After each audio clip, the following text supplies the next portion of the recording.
Today we are going to study about approaches and methods of teaching. Here inductive and deductive approaches are discussed.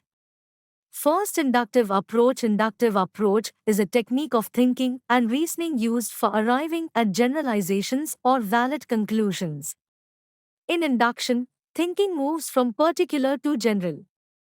By closely observing and interpreting a number of concrete examples, the students arrive at a generalization. This approach is mainly developmental in nature. In deductive approach emphasizes observing a single instance from a generalized theory. This approach is a move from general to specific.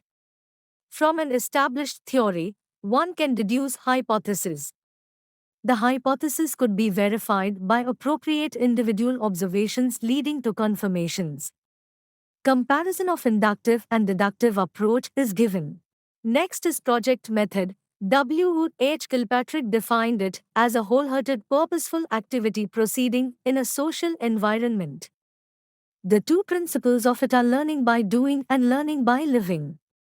Steps involved are creating a situation, choosing and defining, planning, executing the project, evaluation of the project, preparation of the report. Next, types of projects. W. H. Kilpatrick has classified project into 9 types. Producer type, this is actual construction of a material, object or article. Consumer type, this involves enjoying some new experience. Problem type, this involves solving a problem using intellect and investigation. Drill type, this involves attaining mastery of a particular skill. Next, merits of this method are encourage personal and social values, opportunity to foster physical and social activities, develop critical thinking and overall personality. Demerits are it is a time-consuming and expensive method, suitable for selective topics only. It upsets the routine work of the school, availability of resourceful and committed teachers. Role of the teacher in this method includes to define the project or to choose from a number of ideas, create a democratic classroom climate to make the discussion effective, provide directions to collect the data and analyze it, verify and make necessary alterations possible, give suggestions to record and report the work. Next is problem-solving method. Problem-solving method is a planned attack on difficulty for finding out satisfactory solution.